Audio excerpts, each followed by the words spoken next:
Hello, good evening, and welcome to the PanelCast. I am your host, Joey Labartnick. With me this week is Freddie. Hello, Freddie. And over there is Justin. What's up, Justin? How's it going? Going without AJ this week. Where's AJ? He's at home recovering from a big forehead. Slacking. You bastard. So in this episode, we're going to be talking a little bit about Pluribus. We're going to be going over Welcome to Derry, that finale that kicked everybody's ass. And I think Freddie's going to talk a little bit about Ragnarok. And we're going to be introducing a new segment to our show where I'm going to be talking a little bit about AEW's Match of the Week that Freddie and I got to watch. So with all that going, why don't we go ahead and get started with you Pluribus people. Freddie finally got to catch up with it. How far along did you get? Episode 4 is what I got to. I tried to get to 5 this morning, but ran out of time. And how far is it? How far has she gone so far? Did she already went to me? She met with the other.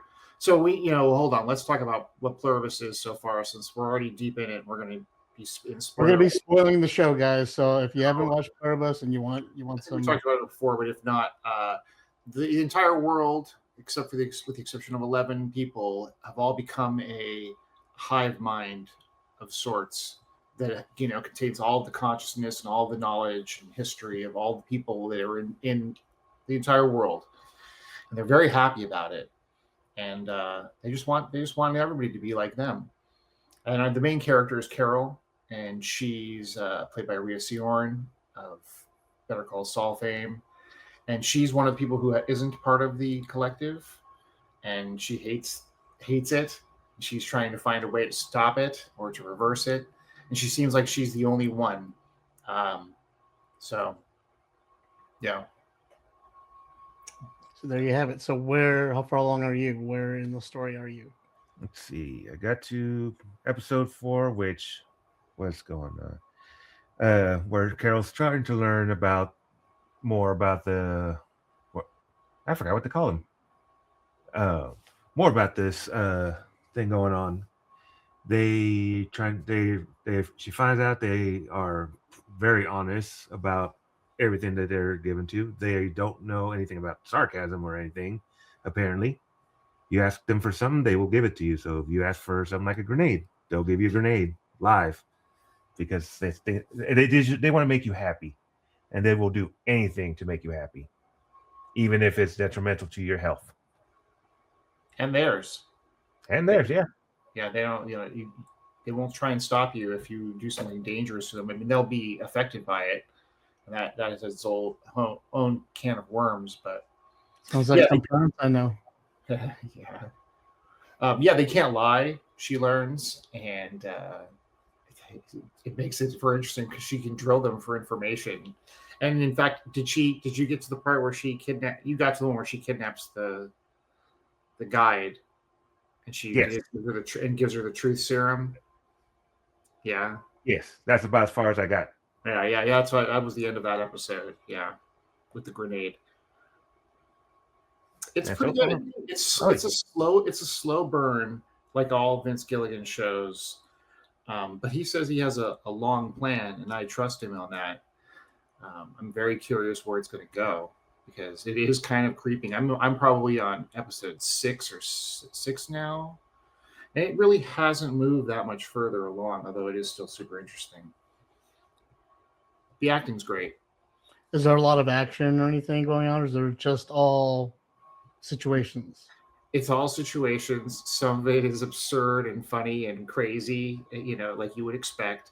And a lot of it is just her trying to figure things out. It's a one-woman show in a lot of aspects, because she's just trying to figure this out, how to reverse it, what they are, why it happened, all of that. So it's not just pod people. It's no, and the thing is that when the comparison to like Invasion of the Body Snatchers is that those were aggressively trying to take over everybody, and they were gonna get you, and these ones are kind of in its own insidious way that going to get you too, but they're going to do it with kindness. They want you to want to be in them. Like, you can't, if you deny them, they can't, take your DNA.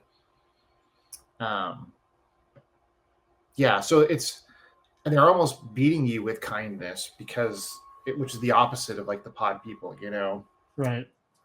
But make no mistake, they want Carol, they want everybody to be part of the whole.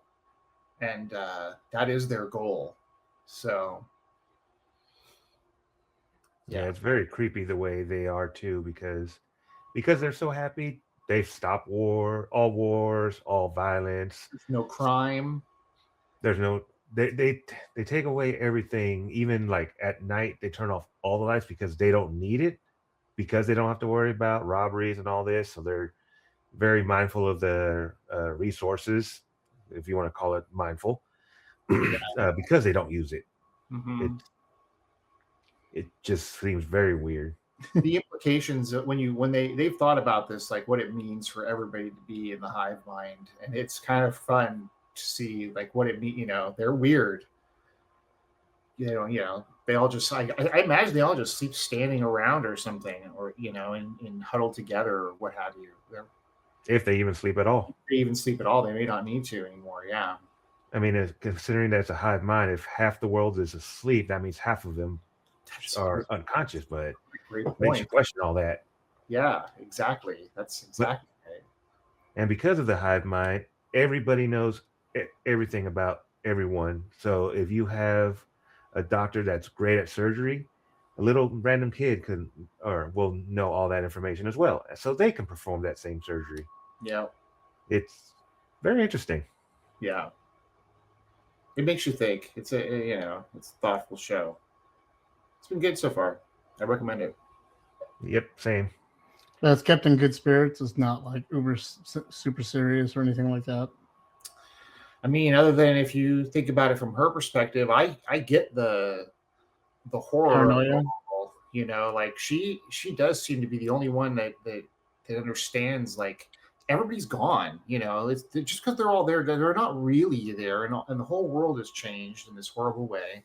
And there's no free will. Correct. No free will at all. And there's no free will at all. That there's a whole lot of really, really nasty implications about it. That seems to be the only one who cares because there's no war, there's no crime and everything. A lot of the other people who have free will, they're all about it. And then there's others who are just taking advantage of it because the hive is just there to please you. They'll do anything you want, and they can make it happen because they have everybody. Which is not when you have 11 people only. Yeah, but I won't spoil anything for because you got to go a little bit further and you'll get some good examples of what they'll do to please. Well, all right then. Yeah, it's pretty good. What's it streaming on? It's on Apple. Of course it is. Yeah. Where they never advertise. But they did advertise this. They put some campaign behind this. Yeah, I saw it advertised and seen it around. Yeah. So that brings us to our next discussion piece. Welcome to Derry. We all caught the end? Yes. We're all caught up to the last part? Sure did. Okay. Hello, Richie. Hero of the story. What was that though? Like, where did he come from? Did he come from like through time and space? I guess no one really dies in Derry, so he really is just down there. He's just a ghost helping his peeps out, I guess. Yeah, I guess it's fine. Or they just wanted to break us in 2 episodes in a row. Yes. They're like, we know we had you crying last episode, but here, have another. Here you go. Run out there, Richie. Run. Yay! That episode was pretty good. The final episode was pretty good. I have several like issues with some of the storyline. The military's motivations were completely incomprehensible. Yeah, like most can be usually. Yeah. But this It feels like the military is more Hitler minded. Because remember back in the day when Hitler was going after all those supernatural things to help him build power, it feels like the military is trying to do the same thing. But at the end, he wasn't even trying to like enslave Pennywise or no, he wanted to let him go free. He was going to like befriend him and let him go, and he was in the hopes that Pennywise would be grateful and join the army. I mean, I don't know what. But what did you expect from this evil thing that you know is this evil fucking thing? Excuse me, thing. You know, it made no sense. It didn't make any sense. But at the same time, he was a man in pain. So, you know, he was blinded to rationale. Yeah, I guess. His subordinate, though, should have known better. Overall, the show got much better the further along it went. In fact, as soon as Pennywise shows up, the show got way, way better in general. Way more interesting. Yeah, you know. That's for sure. I mean, it was good. The story was moving along and everything just fine, but we were all waiting for it to happen. Yeah, they were just kind of like teasing us along until, you know, before for the first like 5 episodes. And you're like, come on. And then they finally like whoop, and then suddenly it was, you know. Well, yeah, I mean, but the way they deliver it, they're like, look, here's the black spot. Go. You know, it was like in The Watchmen when they're like, here's that Alabama massacre. Go. You know what I mean? And they use that chaos to bring you in and to highlight the fear and the anger and the monster that's coming up and to put fear in you at the same time. You know, they did such a great job. I thought it was, and to make Richie the man. Like, it was just, I thought they did a great job. They could have done a little bit better filming it, I thought. But otherwise, it came out great. Yeah, I enjoyed a lot of it. I enjoyed Pennywise's cosmic horror, the lights, their interpretation of his lights. That was pretty cool. Every time he would split his face, that was rad. Deadlights. Yeah, the headlights. Yeah. Deadlights. The deadlights, that's what it was. Yeah. That was cool. Yeah, it was pretty good. I feel like this, I've heard other people say this too. This kind of was a redemption on It Part 2, which was kind of disappointing. This really kind of made the series feel a little bit better as a whole. You know, I watched immediately after watching the final episode. I watched It Part 1 and then It Part 2 afterwards. Yeah, and everything flowed so nicely and made It Part 2 tolerable. Yeah, because it made you realize how many times the kids show up in It Part 2 and how much those parts were great. Uh-huh. And yeah, the adult parts were shit, but tying them in and seeing the kid parts so much more made them matter more.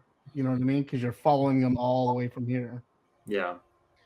So I thought it was great. Yeah, honestly, it did make me want to watch It and It Part 2 again. Yeah. And then I watched The Mist because I wanted to stay in Derry. Because you wanted to end on a positive note. Right. And then I watched more Stephen King stuff. So now I'm on a Stephen King roll. And they need to make, if there's one movie, okay, now that you've made The Long Walk, which I really appreciate, and I've watched like 4 times since it came out, you need to make one other Stephen King property. Not Gunslinger, not The Dark Tower. I'm not going to say that because you fucked it up already. But you need to make Eyes of the Dragon. Make Eyes of the Dragon, show us where Flag came from, show us medieval time horror. That would be awesome. Take my word for it. Okay. Wherever you are, Stephen King. Huh? I said, wherever you are, Stephen King, take note. That's right. And whoever's making his movies, make that one. Yeah. What about you, Freddie? What do you think? I enjoyed the whole series for it, the series as a whole. I never really cared too much about like when it comes to certain pacing. So as it was going along, just seeing the story for it, it was just enjoyable. I like, or yeah, like I said, one of the things that also did confuse me was the whole him knowing the future and talking about it to what was her name? Margaret? Yeah. Yeah. Yeah. I'm like, wait, was this explained in the first two It movies and I just don't remember? I honestly don't remember. No, he was explaining to them that for him, time was not linear. Yeah. He can see all points of time and all at the same time. They And were very fond of that idea because they really beat you over the head with it at the end of that episode. yeah. And that's what was throwing me off for a moment. It was like, was this explained later, or was it just here at this point in time that they talk about it? Because that would have been nice to know, like that happened in the other movies. Right. I mean, even if it was just a quick passing, he didn't say too much about it, and then brought it here, that would have made sense, more sense to me. But other than that, it wasn't like terribly confusing. I just know they were tying it even more with the movies because they're tying. It's also brought up in a lot of different books too. In Stephen King's books, it's brought up how the world on the other side of the world, flip side, their time for them is non-linear and stuff. Oh, okay. I've never read any of any books, honestly, of their books, so I don't know too many information other than movies or shows. So, still, it was very interesting. Well, if they put together a coherent gunslinger film, then it would explain all of this. But yeah, that's not going to happen. So there are people who say they're trying to. They want to. I'm sure they are, and they've got two people that can make those movies. It's Darabont and Machete, or whatever his name is, that's doing these films. Yeah. You give any one of those two guys the reins, and they'll make the movies. Machete. Yeah. And they can do it, especially the guy making the It films, because he already wants to make a 6-hour supercut of Welcome to Derry, It, and It Chapter 2, and release it in the theaters. And I'm like, okay, that sounds great. I never knew that Pennywise was going to blow up in such a way when I was reading these books as a kid, that I was going to spend 3 pages on the description of a shitty brown paper bag. That here I would be at 52 in the It universe, Yeah. Where there's even a band out there called Pennywise, like, holy crap. So it sure is growing, and I think that's kind of cool at the same time. Like even recently, I saw a little clip of the new Animaniacs. They had their own version of Pennywise they added on there as a joke called Nickelwise. I'm like, wow, he got really popular recently. So, yeah, blowing up. Mm-hmm. All right, so I'm going to use this opportunity to bring up our new segment that I'm going to be calling the AEW Match of the Week. I want to get back to a little bit of our wrestling roots. Richard and I used to watch wrestling all the time. I never stopped watching wrestling. There was a 10-year gap, maybe I stopped. But I went from WWE to AEW and then just been stuck with AEW for the past 6 years. I love them. I think they're doing a great job over there, and I can't help but recommend them. So I don't get to talk wrestling enough. So I thought that maybe now we're going to do a match of the week every week, where I show you some highlights from a match, and then Freddie and I are going to watch it, and we're going to talk about it and tell you what we thought about it. Do I get to see it? Huh? Do I get to see it? Yes, you get to see it. It's only 2 minutes. You have to get over it. No, I just want to make sure I'm not just staring at nothing while you guys are watching it. Joey hates wrestling. I don't hate wrestling. I love wrestling. So we're gonna play this. We're gonna play this so that it tortures him. So here we go. This is the Mike Speedball Bailey and Kyle Fletcher match that came on this past Saturday on AEW's Collision, their show Collision. They right now they're having a series of matches called the Continental Classic, and at the end of the Continental Classic, they score everybody based on their point, and whoever has the most points will win the Continental belt and then go on all year as the Continental Champion. So this takes kind of the best people in the brackets and pits them against each other. So this here is Mike Bailey versus Kyle Fletcher. Here's the 2-minute highlight reel. So here we go. Speedball through the ropes. The Hurricanrana on the floor. I think that time that Fletcher was expecting like a tope, but got something else. And Speedball Mike Bailey, he's so adept at coming from unexpected angles. As Kyle Fletcher just found out, unfortunately now Speedball. Oh, the crossbody intercepted. Big mistake. Fletcher. Drives down Bailey. Fletcher comes flying in. Too overzealous, pays the price as he spills to the floor. Now Speedball Mike Bailey. Holy cow! Tremendous. Oh, Fletcher grabs the ankle of Bailey. I think Bailey might have been thinking that knee drop. But, oh my God. Fletcher. Oh my God. Oh my God. Jeez! Kyle Fletcher destroys Mike Bailey as this match continues. And now Bailey looking for the ultimate weapon. Bailey. 1, 2. No, Fletcher. Somehow. You have to be kidding me. Looking. The top rope brainbuster. Wait a second. The reversal. Bailey, the reversal. 1, 2. Oh, Fletcher breaks free. Lariat attempt, block kick. Block both men. Right hands. Lariat from Fletcher rocks Bailey. And, oh no. Bailey slips free. 1 minute remaining. Wait a second here. 1, 2, 3. Takes it. Bailey takes it. At the 1 minute mark. So there you have it. That's just 2 minutes of the match. That match went on for 20 minutes at that speed the entire time, and it was fantastic. I thought it was great. What'd you think? Same. Man, when I saw him slam him into the guardrail, man, that hurt me. Yeah. And then toward the end of the match, you see his back and you see the mark still on there. I was like, what the heck? He still had that mark this past weekend on TV. God damn. He still had the bruise from there and the KT tape around it to support him. Like, he took that for real. What'd you think of the reel, Joey? It was all right. I mean, the barefoot dude had some good moves, some high flying moves. I appreciate. It was all right. They were both pretty good. Are you more grounded wrestling or? No, I like more high flying shit. I love like Lucha Libre. I used to watch that.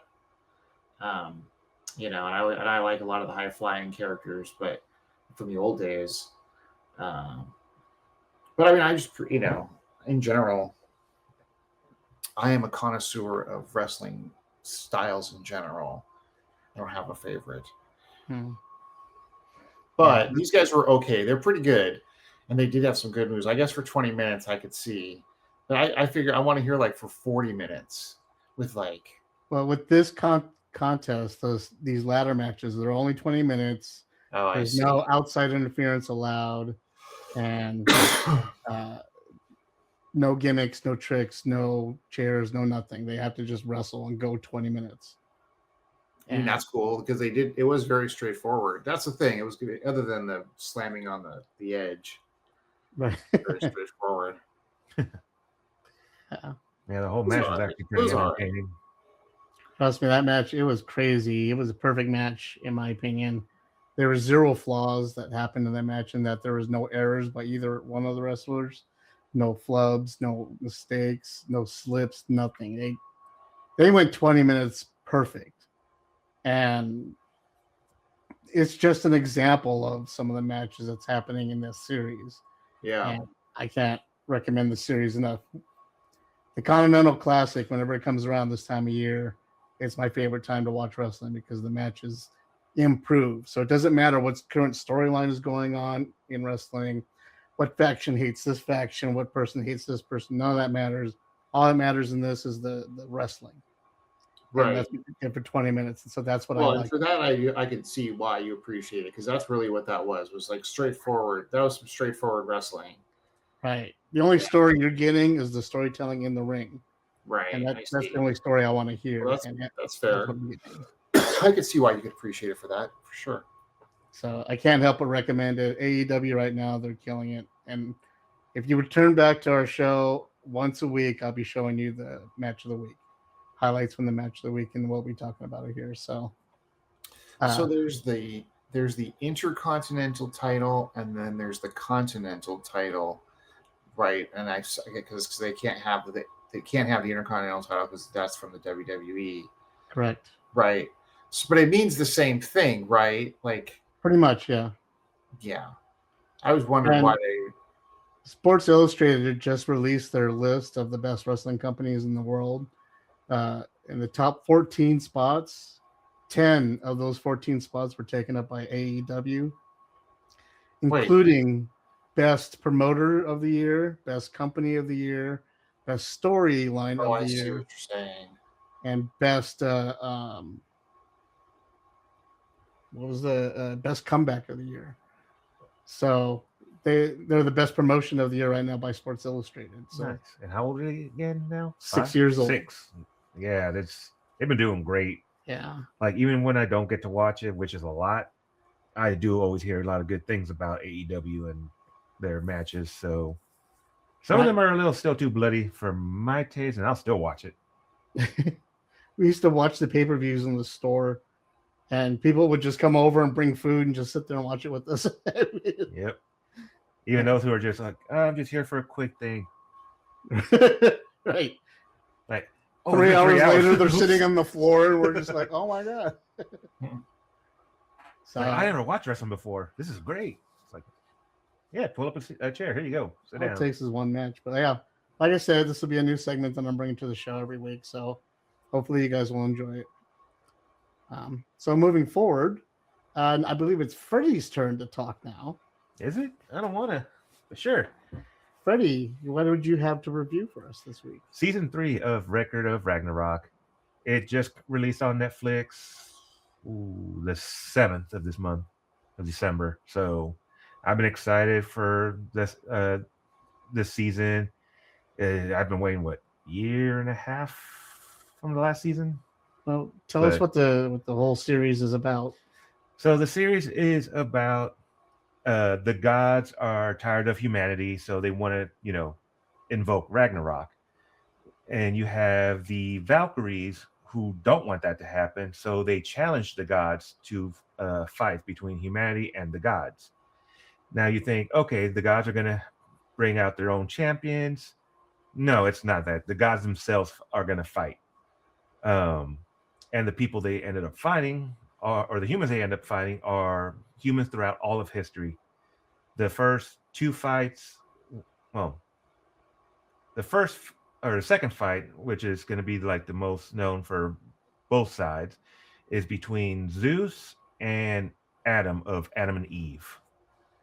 So you have the first season has about. So is he naked? Except for a leaf. Like, I think there might be a time where he loses his leaf, but light shows up or something.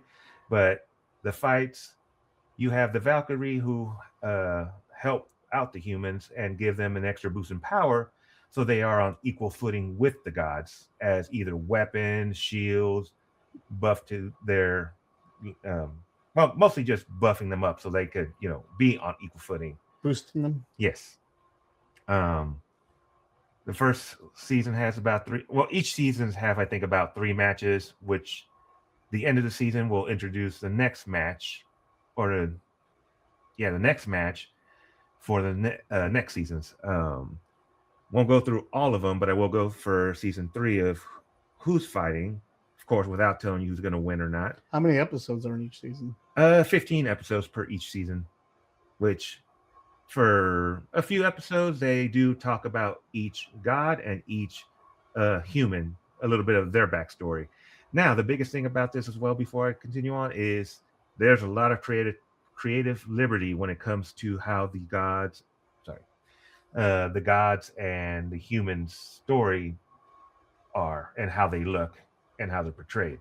So don't go in there thinking it's going to be very religiously correct or humanly correct. It's very creative with how they look and how they act. Does the Is it What? anime? Is it It's an anime? anime, yes. Yeah. Which is why the creative liberty and looks are over the top and hilarious. In fact, when Zeus is introduced, if you watch WWE and know about Shinsuke Nakamura and his wrestling entrance, that's how Zeus pretty much comes out. And it was hilarious. Is each episode just the combat between them, like that? They give you their stats, and then it's like fight, and that's it. It's a mix of fight and storyline. Like Okay. I said, that's what I was going to ask if it advances the story at all and how that happens. it doesn't advance the story per se. It does just give you more of the background of each character, so you learn a little bit about their past. But I mean, is there like a fighting bracket or anything that they go through? Yes. So as of season 3, there's about 9, and I don't remember what the final matches are, but of course it has to be an uneven number because you have to win so many, and then either the gods will win or the humans will win. And I think the manga adaptation is still not complete, so I'm still not sure who wins completely, or if that's anywhere near in the future or in the future. So it's an adaptation of a manga. Correct. Gotcha. Yes. Cool. Cool. Again, I don't remember every fight so far off the top of my head, but for season 3, I do have. If that's not going to be too much of a spoiler. No. Okay. So the first match is between, and I'm going to butcher some names. Between Maybe not go over every single match. Well, it's just name-wise or at all. Okay. If you're going to talk about all 15 matches. No. It's just for season 3. It's only 3 matches per season. So okay. It's just these 3 I for thought this season. So how many matches are per season? About 3. Okay. So we're on. So 15 episodes. There's 3 matches. So that means there's a lot of story going on. Yes. I was under the impression each episode was a fight. No. So okay. Yeah. Got it. Each season is about 3 fights with like 2 or 3 episodes explaining the gods and the humans' backstory. Okay. So yeah. So for the humans for this season is again, I'm going to butcher names. King Shi Huang, first emperor of China.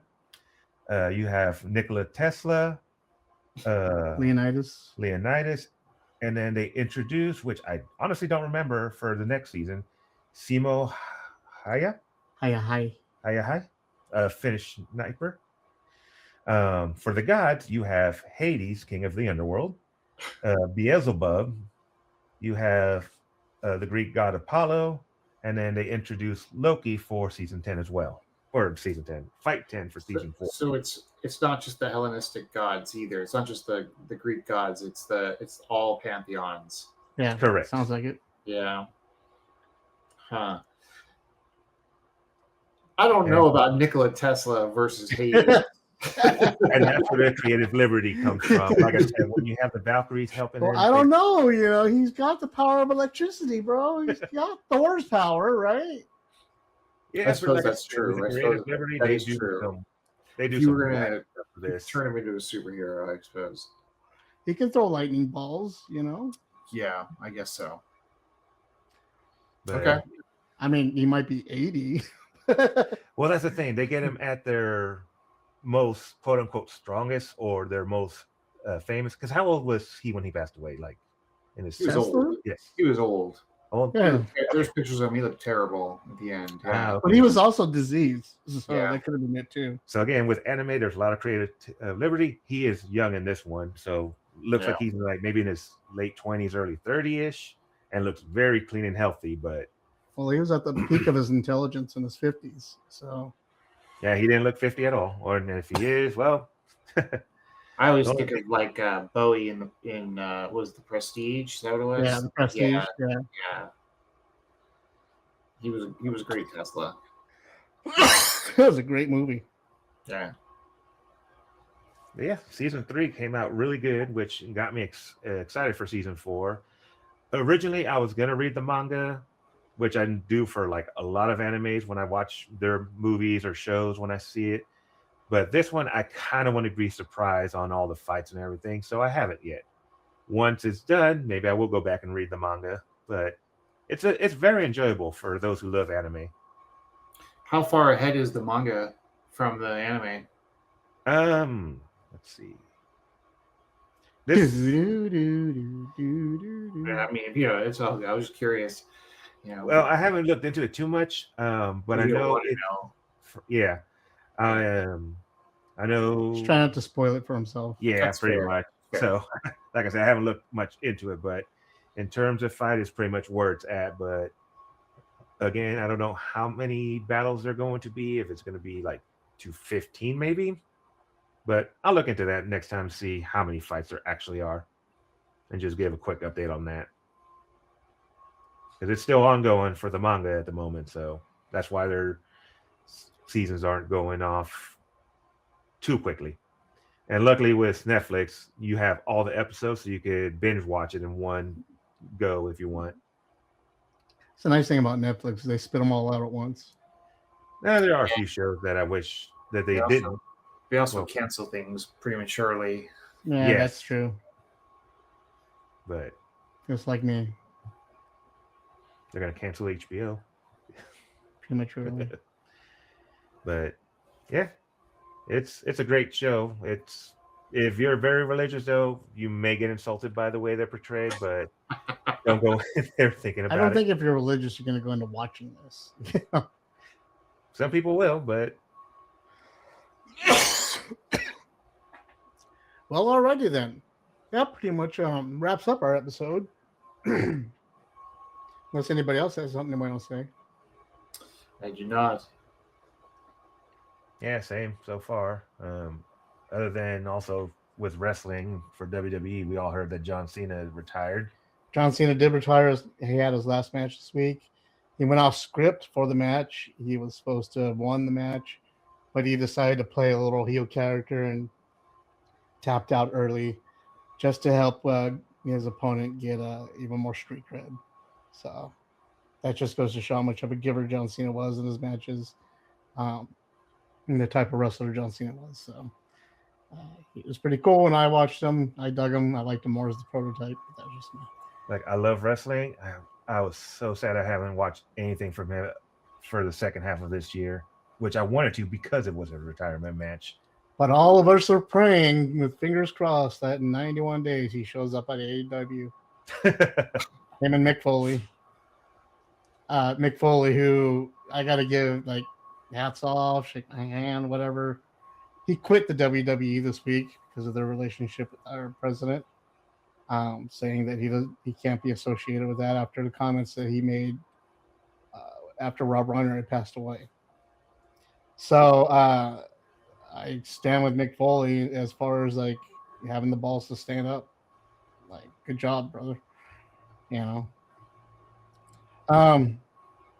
Yeah, so I want to remind everybody that we also have another podcast called HA Side Panel, and this week's episode 86 is going up live.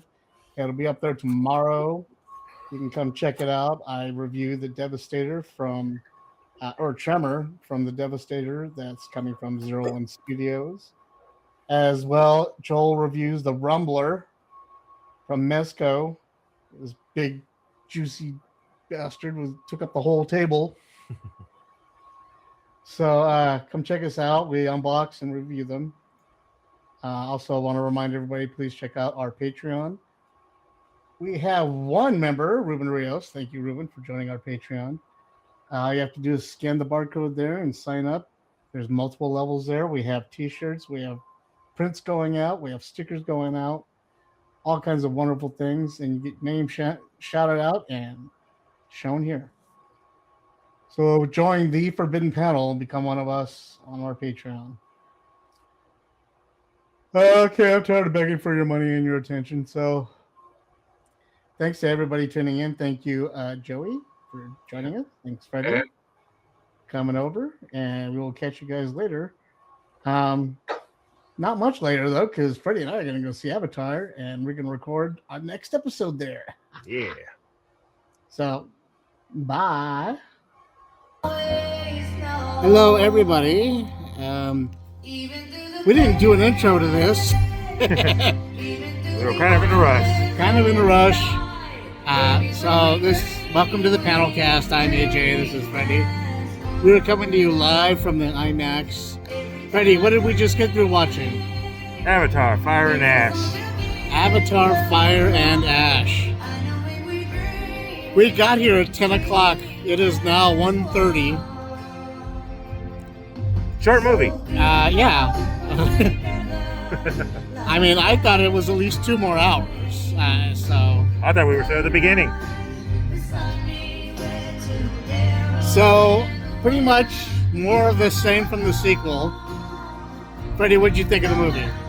I really enjoyed it. I honestly haven't watched the second one, but I definitely want to watch it now to continue on with what I missed. It's a very beautiful movie.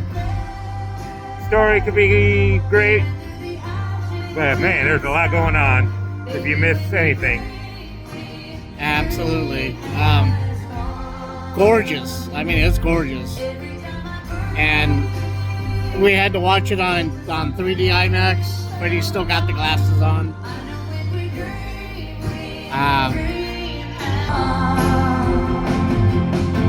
There you go, an example. If it looks blurry, that's on purpose. Right. So we're at the end of the movie. I liked it. I thought it was pretty cool. It was just a lot of movie, and it pretty much repeated everything from the sequel. I had hoped that this film was going to take us into a new group of people on a new land. Where the sequel took us to water, I hoped we were going to like a volcano area or something like that. We did get to see some of the Fire and Ash peoples where they came from, but that was like a minute. It felt like while they had the main title, there wasn't a lot of this area for Fire and Ash, it feels. Right. They should have stuck to that. But other than that, honestly, it was a good movie. Yeah, I enjoyed it. I will not be coming back to the theater to watch it. Now, are we going to spend another 4 hours to see a secret behind the scenes? Or are we just going to go home and Google that later? Excuse me. No, we're going home right now. So, thank you, everybody, for tuning in. We're sorry it's such a quick episode. Which is funny for a long movie. Right. Don't worry, this is being tacked on to the end of the episode you saw beforehand. So there you go. Thanks everybody for tuning in, and we'll catch you guys on the next episode.